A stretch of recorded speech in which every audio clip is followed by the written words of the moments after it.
Bhagavate. Yeah. Hare Krishna, dear devotees. Thank you for joining today. I wanted to seek the blessings of Radha Madhav, Radha Shyam Sundar, Krishna, Balaram, Bal Gopal, Nrsimhadev Bhagavan, Shri Gaurnitai, Srila Prabhupada, Guru Maharaj, and the assembled devotees.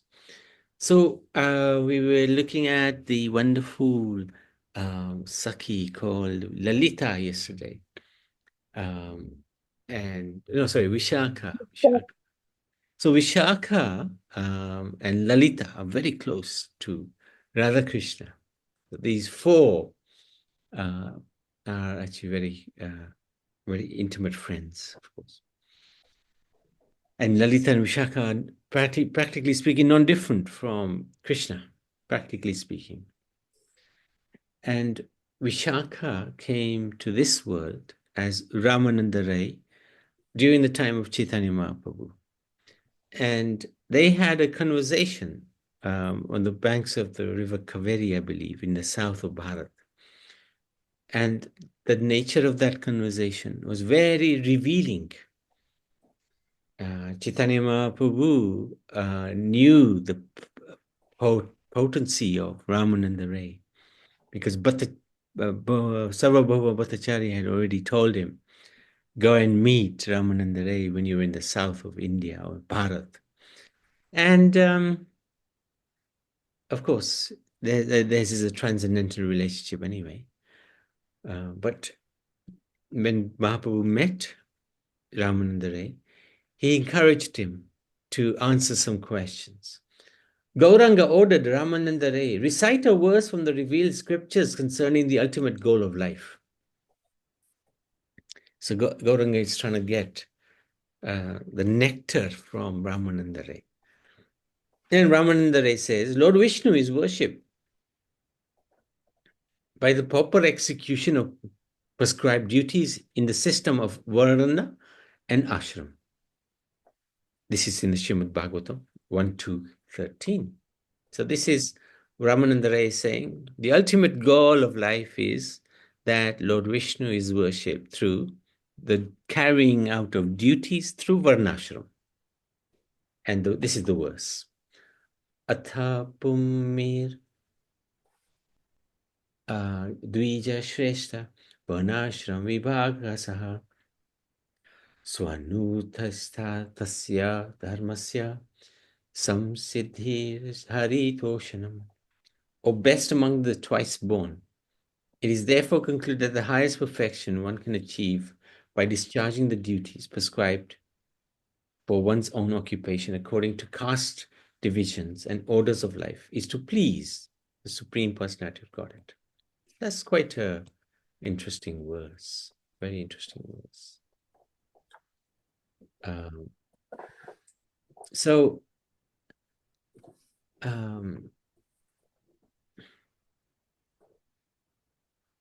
What does Mahaprabhu say to that? Lord replies, that is external. Tell me something else. So Lord was not so interested in hearing this because performing duties in accordance with Varnashram is fine, but it doesn't reveal eternal. Yes. Sorry to interrupt. Varnashram, what does that mean? Varnashram is, like this sannyas, vanaprastha, grahastha, brahmachari. That's the ashrams. And the varna are the four social divisions. So Brahman, Kshatriya, Vaishya, and Shudra. So what Ramananda Roy is saying to Lord Chaitanya is that one who does their duty according to whichever ashram they're in, whichever varna they're in, that is the best. So varnashram is basically living in the social and the spiritual orders.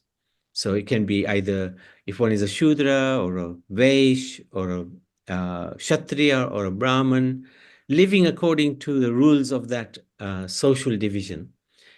And if one is a Brahmachari, Grahastha, Vanaprastha, or Sannyas, then accordingly you live according to the rules of that ashram. So that's what So, Ramananda is saying. so there are rules according to each Oh, of them. yeah. Yeah, absolutely. Like the Brahman is not meant to work for others. He's his own man. He studies the Vedas. He's got various duties. The Kshatriya is to protect the other social divisions, to collect taxes. The Vaish is to look after cows and do business. And the Sudra is to um, serve the other three. And then the ashrams, the brahmachari is meant to study and serve the guru. The grahastha is meant to get married and earn a living and give donations. The kshatriya is, no, sorry. Then we have the vanaprastha, who goes to the forest or semi-retirement. They are engaged much more in spiritual life. And then the sannyasi, who is completely unattached to any material duties. And he's simply putting forward Sanatana Dharma. So they have their duties, that's correct. And what Ramananda Ray is saying is, if those duties are done properly, then you're worshipping Vishnu. Vishnu is worshipped by the proper execution of prescribed duties in the system of Varnashram. Does that make sense? Yes, Prabhu. Yes, Prabhu. It makes sense. Yeah. But what Jamaprabhu is saying is, okay. That's okay, but this is just external. What is the internal mood of that person? So Ramananda Ray continued, whatever you do, whatever you eat, whatever you offer in sacrifice, whatever you give in charity, whatever austerities you perform, all the results of such activity should be offered to Krishna. That's a really nice verse by Lord Krishna to Arjun, 9:26, 27.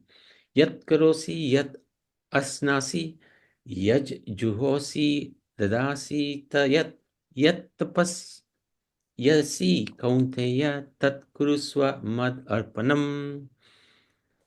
Wonderful verse. Whatever you do, whatever you eat, whatever you offer or give away, whatever austerities you do it as an offering to God, to Krishna, O son of Kunti.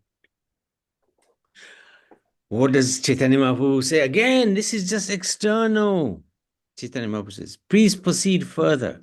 It's nice, but whatever you do, whatever you eat, etc., what is your internal mood? Externally, you can do this and that, great. But internally, you could be thinking all sorts of rubbish. So then he continues. After giving up all kinds of religious and occupational duties, if you come to me, the Supreme Personality of Godhead, and take shelter, I will give you protection from all of life's sinful reactions. Do not worry. So this is the last verse, pretty much, of the Bhagavad Gita. Sarva dharma parityaja mamikam sharanam vraj. Aham tvam sarva papebhyo mokshashyami ma sucha. Abandon all varieties of religion. Surrender unto me. I shall deliver you from all sinful reactions. Do not fear. So let's see what Mahaprabhu says. He again said, this is external, and pleaded, go ahead and say something more. So even this surrendering, because inside you may not be surrendered, outside you may be surrendered, you may fold your hands before the Lord, but inside you, what are you thinking? Your mood may be a little different. Okay. Ramananda Ray continued, one who is transcendentally situated at once realizes the supreme Brahman and becomes fully joyful. Brahmanohi pratistaham amritasya yasya cha Sashvatasya cha dharmasya sukhas cha. So this is the Krishna saying, I am the basis of the impersonal Brahman, which is immortal, imperishable, eternal, and is the constitutional position of ultimate happiness. So what does Mahaprabhu say? that, the reaction to Brahman is the supreme. After hearing this, the Lord, as usual, doesn't accept, considering it to be external. And then Ramananda Ray says, pure devotional service without any touch of speculative knowledge or impersonal conception is the essence of perfection, hearing truths from self-realized devotees. So this is Savai Pumsa Paro Dharma Yato Bhakti Radoksache Ahaitukya Pratihata Yayatma Supaditati. The supreme occupation, dharma, for all humanity is that by which man can attain to loving devotional service unto the transcendent Lord. Such devotional service must be unmotivated, uninterrupted, to completely satisfy the self. Okay, so now he's a little happy. This is all right. But you can give me more. Because what Ramananda Ray said is, one who starts performing devotional service without any speculative knowledge, without speculation or thinking God is not a person. That is good. So Mahaprabhu said, yes, but speak more. Ramananda Ray continued, pure devotional service in Krishna consciousness cannot be held even by pious activity in hundreds and thousands of lives. It can be attained only by paying one price. So the only way you can get bhakti is intense greed to obtain it. If it is available somewhere, one must purchase it without delay. So this is really powerful. In the purport to 10:30:25 of the Bhagavatam, Prabhupada mentions a verse from the Skanda Puran. Madhyamanguli mulecha date kamalam achyuta data chita dvire panam lobhanyati shobhanam. At the bottom of the middle toe of that same foot, Lord Achyuta has a lotus flower, which increases the greed for him in the minds of be-like devotees who meditate on his feet. So we have to get this mood of greediness to do seva, to do bhakti.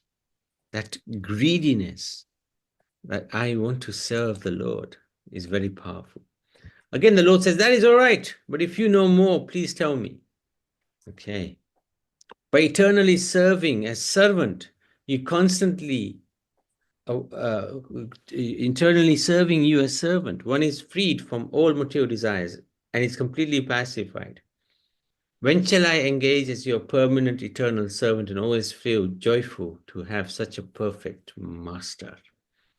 So this is the beginning of the relationship with God as servant. Hearing this, the Lord again requested him to go a step further. Ramananda Ray said, loving service to Krishna rendered in friendship is the highest perfection. So this is where Ramananda Roy is going further. If you're a friend of Krishna, then that is very elevated position. The Lord said, yes, this statement is very good, but proceed even further. Ramananda Ray continued, O Brahman, what pious activities did Nanda Maharaj perform by which he achieved the Supreme Personality of Godhead, Krishna, as his son? And what pious activities did Mother Yashoda perform that made this absolute supreme truth, Krishna, call her mother and suck her breaths? The Lord said, your statements are certainly getting better and better, one after the other. But surpassing all of them is another transcendental mellow. So Chaitanya Mahaprabhu wanted Ramananda Ray to go further. He talked about friendship. He talked about parental love. Now he wants more. So what does Ramananda Ray says? when Lord Sri Krishna was dancing with the Gopas in the Rasa Leela, the gopis were embraced around the neck by the Lord's arms. This transcendental favor was never bestowed upon the goddess of fortune Lakshmi or the other consorts in the spiritual world. That love which has the highest taste in the gradual succession of desires manifests itself in the form of conjugal love. So Ramananda Ray is saying that the relationship with the gopis is the highest, even higher than that of Nanda Maharaj and Yashoda Mai. And okay, he says a little bit more. Therefore, the qualities found in Shantaras, Dasyaras, Sakyaras, and Matsalyaras. So that's neutrality, servant, friendship, parental affection, are all manifested in conjugal love, Madhurya Ras. So Madhurya Ras is the highest. Lord Krishna cannot proportionately reciprocate devotional service in Madhurya Ras. Therefore, he remains a debtor to such devotees. So this is very significant because Brahmananda Ray is explaining that Krishna cannot reciprocate with one who is in love with him, in conjugal love. So Krishna remains a debtor to such devotees. This is the limit of perfection, Mahaprabhu says. But please be merciful to me and speak more. Wow, what more is there? So Brahmananda Ray, amongst the loving affairs of the gopis, Srimati Radharani's love for Sri Krishna is topmost. Even Lord Krishna cannot reach the limit of her transcendental qualities. So there you go. Amongst the gopis, Radharani's love for Krishna is highest. And even Krishna can't reach the limit of her transcendental quality. He can't understand the depth of love that Radha has.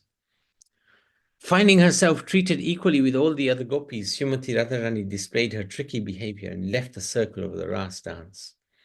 The Ras dance does not shine in the heart of Krishna without Srimati Radharani.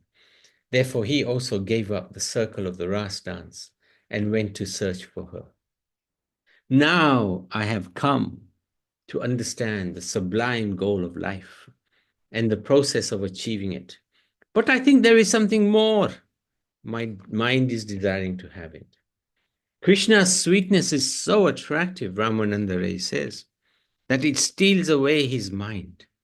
Thus, even he wants to embrace himself. So this is incredible.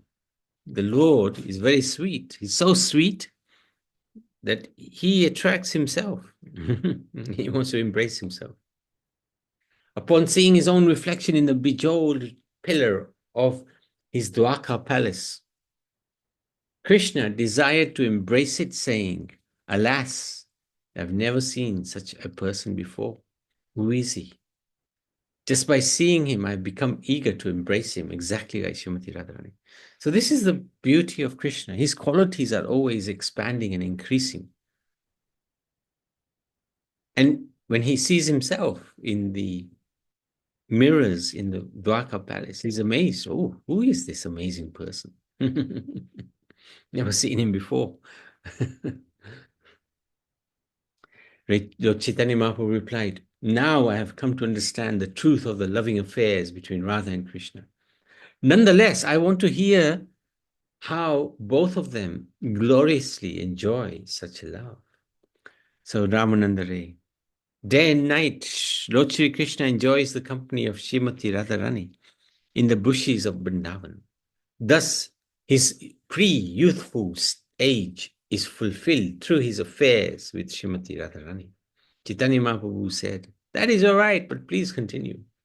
Saying this, Ramananda Ray began to sing a song he had composed about Prema Vilas Vivata. But Chaitanya Mahaprabhu, out of ecstasy of love of God, had immediately covered Ramananda raised mouth with his own hands. Without the help of the gopis, one cannot enter into these pastimes. There is no such procedure. There is no other procedure for understanding. So this is the verse. Chaitanya Charitamrita Madhya Leela, chapter 8, text 204 to 205. Sakhi vine elilayan yera nahi gati sakhi bhave ye tanre kare anugati Radha Krishna kunja seva sadya se paya se sandhya paite ara nahi ka upaya. Without the help of the gopis, one cannot enter these pastimes. Only one who worships the Lord in the ecstasy of the gopis, following in their footsteps, can engage in the service of Shri Radha Krishna in the bushes of Vrindavan. Only then can one understand the conjugal love between Radha and Krishna. There is no other procedure for understanding. So that's the limit of where we are. The conversation between Raman and the Ray. Prabhu, sorry. But Lord Shiva did enter the rasa dance, no? So he got the help of the Gopis. Yeah. Vinda Kund. Vinda Devi, Vinda Manjari helped him attain Gopeshwar. Who? Vrinda? Vinda Devi. She was instructed to help Lord Shiva to gain the position of Gopeshwar. Yeah. Gopeshwar. So Vinda Devi is very instrumental. She actually controls who comes into Vrindavan. Mother Purnamasi as well, Vishakha. These are all those who control who comes in the Ras Leela. So yes, Lord Shiva attained, but only after the help of the gopis. Vishakha, Purnamasi, Tulasi, they all assisted Lord Shiva to get the position of gopi. Okay. Yeah, that's correct. See, without the gopis, you can't do it. Yes. Even Lord Shiva could not enter into the Ras Leela, the mood of the Ras Leela, without the help of the gopis. You know Punyamasi, you say Punyama. You said she's the aunt of yes. Of Radharani. Yeah. Yeah. That's right. She's the auntie actually of the whole of the Brijbasis. They look upon her Okay. with she's the elder, and she knows the heart of Radha Krishna, and she brings them together often. Okay.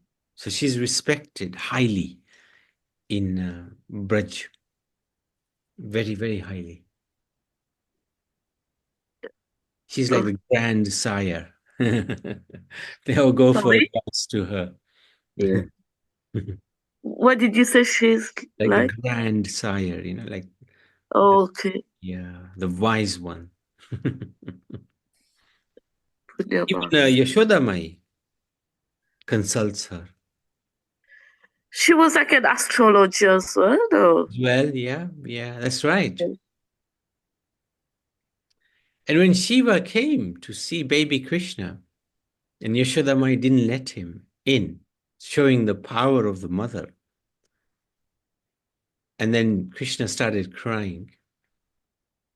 So then it was Purnamasi who asked Yashoda, did somebody come and see Krishna? Oh, yeah, some strange fellow came. He was covered in ashes. He had snakes around his neck. I didn't let him anywhere near Kanaya. Oh, Purnamasi says, you made a mistake. That is an exalted devotee of the Lord. That's why Krishna's crying. He wants to meet him. Go and find him.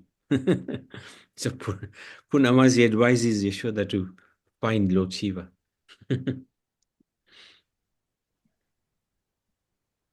Yes, thank you, Prabhu. Thank Very nice. Thank you. Thank you. Yes, Baba. Yeah, Hare Krishna. yeah, Hare Krishna, Prabhuji. As you said, the gopis help Lord Shiva. I can remember the last time talking, they said the Parvati helped him to get ready as gopis. Not And they, Parvati. yeah. She wasn't there at that time. Oh, then this must be before that. Yeah. Because I can remember one Ras Leela, the Krishna wanted to play, and Lord Shiva said he wants to go and play in the Ras. And Parvati said, no, you can't come because he's only ladies there. Then it wasn't Parvati. Parvati's never allowed that close to the Ras dance either. It's not Parvati. That was the gopis telling Shiva that you cannot enter. In fact, it was Shiva. It was Krishna saying to Shiva, "You can't enter unless you." And then when the Shiva came dance in the with the gopis, Krishna recognized him. Yeah. And then as he was dancing so much that in the end, the whole his jatas comes out. And he was recognized, he was Lord Shiva. But Krishna if I'm wrong, then I don't know. Yeah, no, Krishna recognized him, but Radha and the gopis didn't recognize him. And then Krishna said to Radha, "Hey, you don't know this gopi? Can you not recognize the half moon on his head? Can't you see the snake around his neck?" And then, then Radharani, they realized, oh, this is Lord Shiva. Lord Shiva. He's been changed into a gopi. Gopi, yeah. All right. Thank you. Hare Krishna. Thank you so much. Thank you for reminding us of this pastime. Anybody else? Anything else? Okay, we can stop there. Ramananda Ray ki jai, Chaitanya Mahaprabhu ki jai, Radha Krishna Bhagwan ki jai, Lalita Vishakha Devi ki jai.